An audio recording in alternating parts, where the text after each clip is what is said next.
What up, Bob? Welcome to another episode of Blunt Talk Quick Takes. I am your host, Anthony Wright, coming to you from the dreary and spring-like confines of Atlantic City, New Jersey. You may be watching. You can check the Blunt Talk Quick Takes out exclusively here on Podbean. However, if you're looking to catch more content from the Blunt Talk Sports Podcast, you can check the show out on YouTube, Apple Podcasts, Spotify, Substack, Patreon, and as well as on Fumble. Happy to be here on this beautiful Thursday, May 22nd, 2025. What a thrilling game last night from Knicks and Pacers. Everything that we expected plus some. Hell of a choke by the Knicks. I'll definitely touch into that. Also, I'm going to recap in the Thunder versus Timberwolves game. I wanted to give that a day's rest, let both games pile up, give a full analysis. So we're definitely going to be jumping into that. But before we do always got to make sure we give a shout out to our friends of the show. That being first StubHub and Viagogo, the number one and number two leading ticket sellers for live events, shows, and concerts. So if you're looking to definitely get out in the U.S. With StubHub, you're looking to kind of catch the rest of these last minute playoff games, Eastern Conference Finals, NBA playoff tickets are available. There will be a creative ID link in the description box in this video. Also, if you're looking to get the NFL season started, get your tickets for that. The creative ID link will be left in the video of the description box for this video. Also, WNBA tickets, MLB tickets, and NHL playoff tickets. Full swing, a full season ahead for, playoffs rounding up for the NBA, NHL, WNBA season getting started, NFL getting started. Definitely want to make sure you get those tickets as soon as possible. Also, from my Viagogo, my friends in UK that are big buyers of Viagogo tickets. Paris Saint-Germain and Inter Milan coming up on May 31st. Definitely make sure you get your tickets for that. Creative ID link will be in the description box of the video. Also, Billie Eilish, Lady Gaga, Tomorrowland 2025, and Oasis is currently on tour. So definitely make sure you get the most out of that this spring. Whether you're just getting out with your spouse or getting out with a friend, definitely make the most of it. Like I said, StubHub and Viagogo if you're looking for tickets to live events, shows, and concerts. And last but not least, definitely want to give a shout out to Sony PlayStation. As you guys have known or have known for a while, if you're just a new person to the show or a person just now watching this for the first time, don't forget to like, share, and subscribe. However, we are big friends here with Sony PlayStation. There's a link that will be in the description box of this video from PlayStation Direct. So if you're looking to get your gaming on, definitely check it out. Sony PlayStation, more than a game. All right, guys. Yes. Hopping into it, getting into a lot of things to get into from yesterday's game, a lot of action. Let me say this first and foremost. I told y'all. The report I did the other day, exclusively here on Podbean, watch Blood Talk Quick Takes. I stated that the Pacers, I felt like were going to win this series. It's one game. But the thing that I felt like was remarkable was the perseverance and poise that Pacers team showed last night. First of all, getting into the specifics, the Pacers were able to pull off after being down by 17 points in the fourth quarter, stormed off. And let me correct myself. They were down by 20 points in the fourth quarter in a 2-minute and 35 stretch. Changed the whole complexion of the game and wound up winning in overtime 138-135. Let's dive into the details of this. First and foremost, shout out to the Pacers securing their first win in the Eastern Conference Finals since 2004. That was definitely needed. It's been major for this franchise. The beginning of this game in the first half was very confusing. It was a tight back and forth battle, what we expected, but there was a lot of turnovers on both sides. But the Knicks were killing the Pacers initially on the rebounds. On the rebounding tip, they were fighting for the boards. And as you can see here, it's funny because looking at it, New York won the rebounding battle. Looking at it here, it was 46-39. But a lot of that is from earlier in the game, very indicative of how the Knicks were fighting on the boards for the rebounds. So got to give the Knicks credit there. Like I said, Indiana was definitely having a lot of sloppy turnovers and was definitely keeping New York close. Both teams were trying to play with pace, which I think led to turnovers and poor shot selection, which is always an issue whenever you're trying to play with a lot of pace. Halliburton started to get hot towards that second quarter. You started to see it then, like he had 10 points in that second quarter. He was starting to get in the rhythm. Karlanthonytowns had played well throughout the whole night. Now he finished the game with 35 points, 12 rebounds, 4-8 from 3, 11-17 from the field. So he had a monster game. He had the type of game that you wanted Karlanthonytowns to have if it was indicative of a Knicks victory, which again, I'll lead into why I think that's even more alarming. But he had an outstanding game. And you could also see Jalenbrunson was getting to a spot. Now, Brunson had a great game as well. Brunson wound up having 43 points. Now, he did have 7 turnovers and 5 fouls. That was something that started to plague him late in the game. But he had 5 assists. He was 1 of 6 from three, so he sucked from 3-point range, but he was killing it. From two, he was 15 to 25, so it was about 60%. So again, you can see by the second quarter, Halliburton and Brunson and Cat were starting to formulate things for both of their teams respectively. Going into the second half, though, is when the game really changed. The Knicks had been sloppy with the ball, and I mean, they had surrendered so many points off turnovers. Like, it was insane. I mean, looking at it here, they had literally, yeah, that's what I thought. Indianapolis had 7 turnovers. New York had 15. And I believe, if I'm correct, I think it was like 21 of those points have been converted off of turnovers, which that's in it. That's a recipe for losing.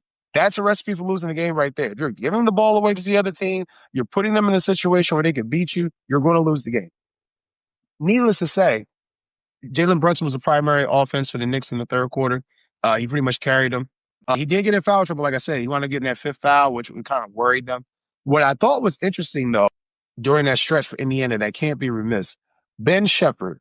Now, most people don't know who Ben Shepherd is. I can understand. I will enlighten you for my audience since you are not diehard basketball fans or Pacers fans. Ben Shepherd actually had a very good series last year against the New York Knicks in the second round. He was one of those guys that, they switched him off and on of Brunson.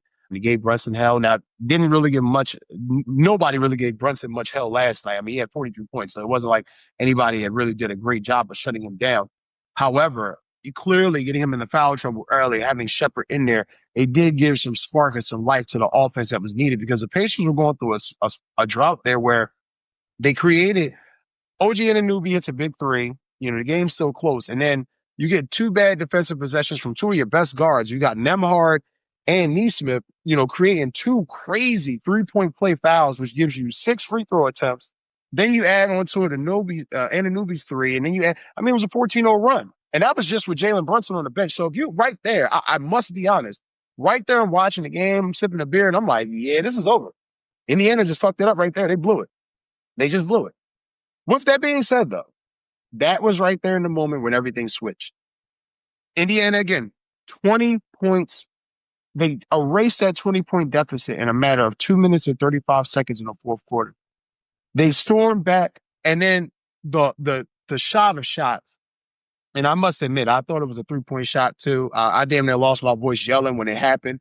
Tyrese with that clutch late 2-pointer, which afterwards review was shown to be a 2. Clutch late 2-pointer that pretty much tied the game, sent the game to overtime.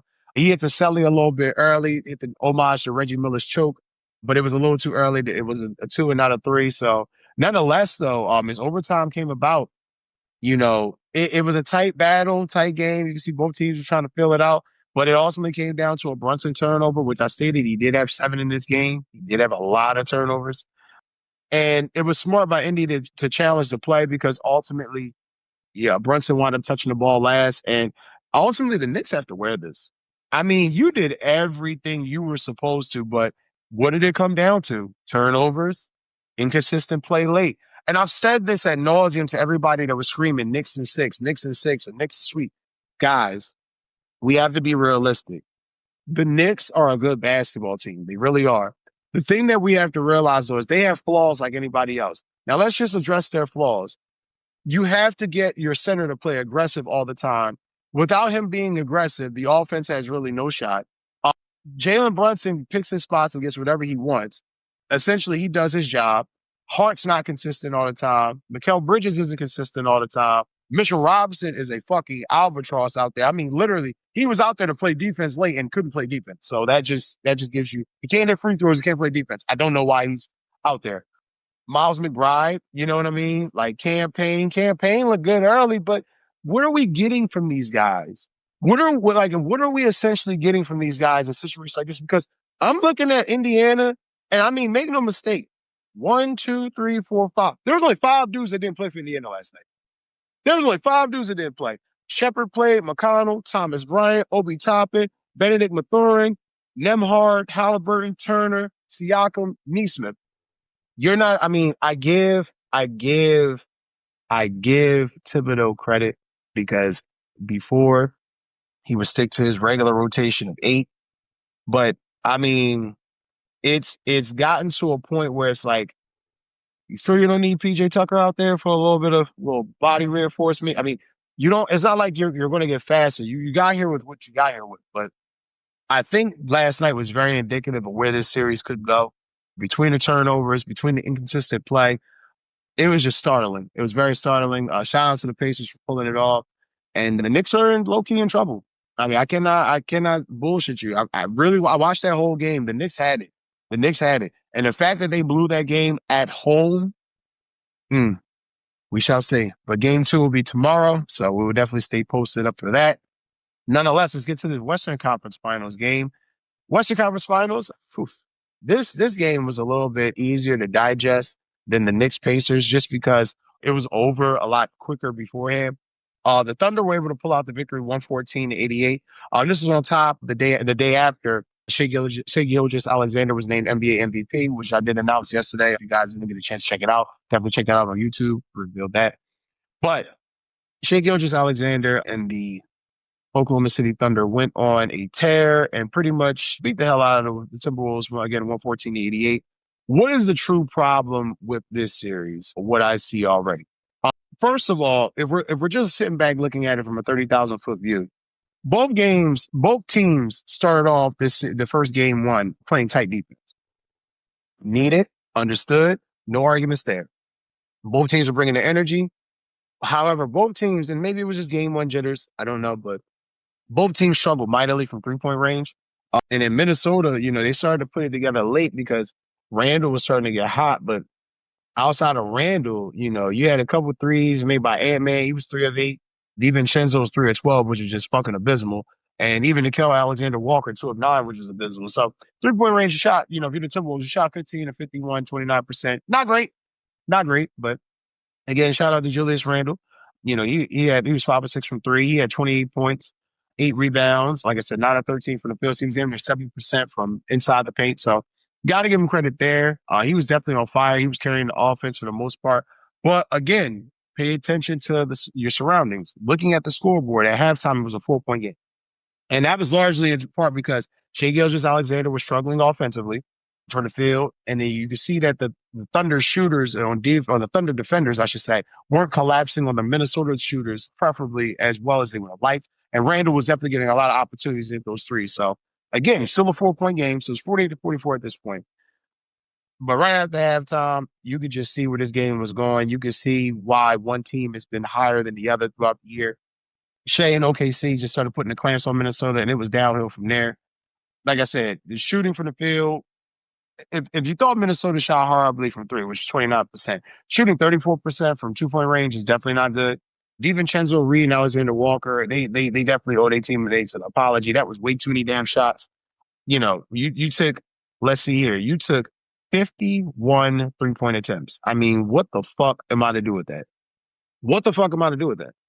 You're not even hitting the shots that you're taking, but you're taking 51 attempts. Not smart basketball. Not smart basketball at all. And then Ant-Man, he's definitely got to play better. That was a shitty performance by his standards. 18 points. Now, he did have 4 turnovers, which didn't help. He was in a little bit of foul trouble. He had 4 fouls. He did have a block, 9 rebounds, 3 assists. But, again, 3 of 8 from 3, not great.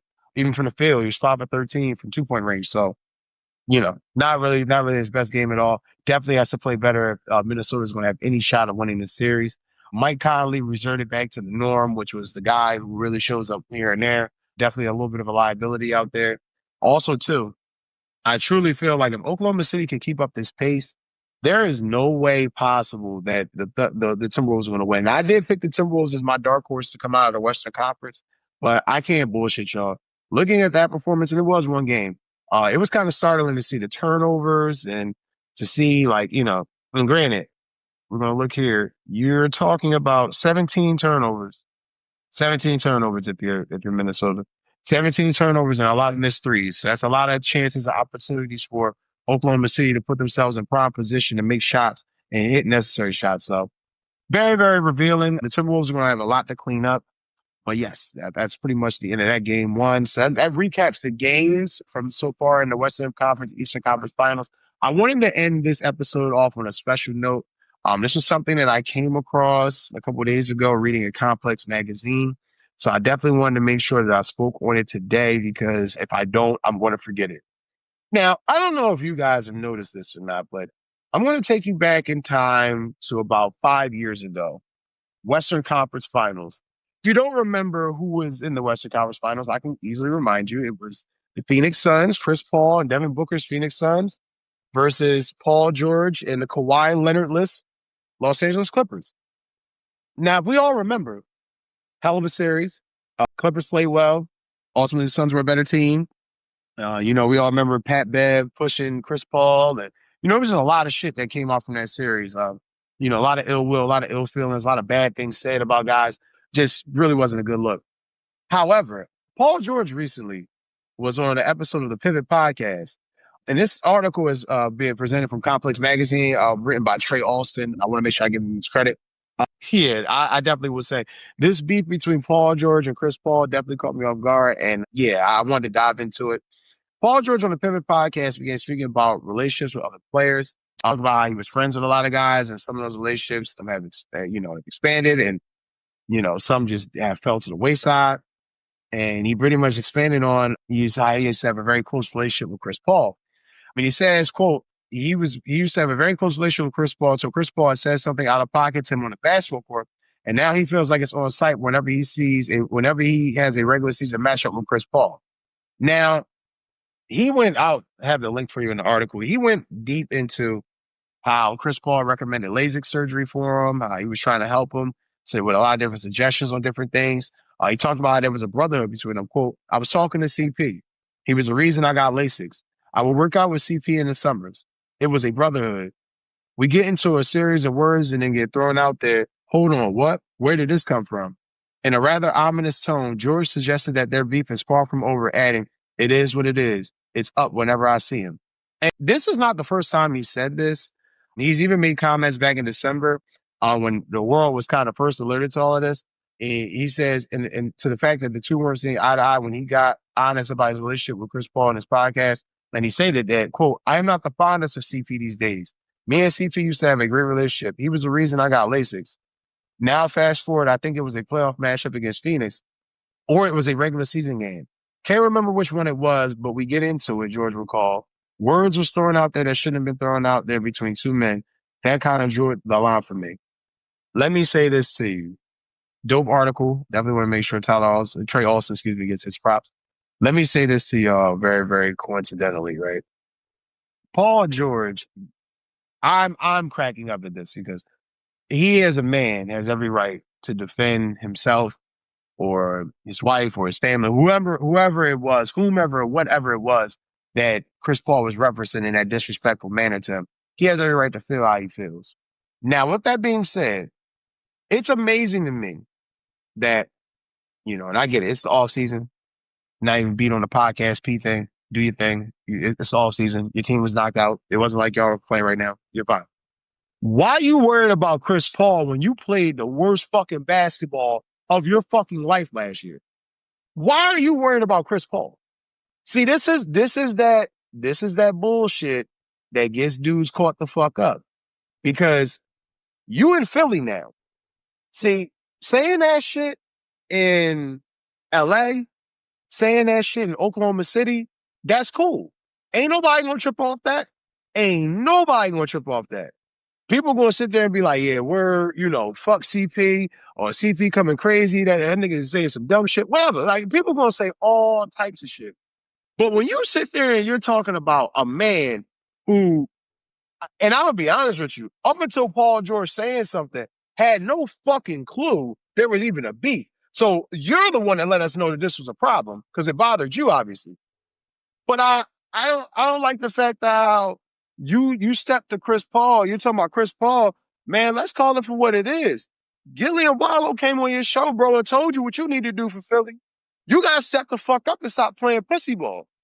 You averaged 16 points last year, 43% from the field, and nigga, we barely saw you on the fucking court. So I don't miss me with all that. You got smoke from Chris Paul. You need to have smoke for them other teams you playing in the Eastern Conference and justify that contract that Daryl Morey and the motherfuckers at Philly gave you. Because being real, you ain't cutting mustard right now, my nigga. You're not doing it. It's kind of crazy that you're talking about it's on site with him, but it ain't on site with the gym. It ain't on site with getting right and making sure this team is competing. Priorities, man. Priorities, I tell you. But that's going to do it for this episode, guys. I love you guys. Like I said, don't forget to like, share, and subscribe. Take care and enjoy the rest of your day.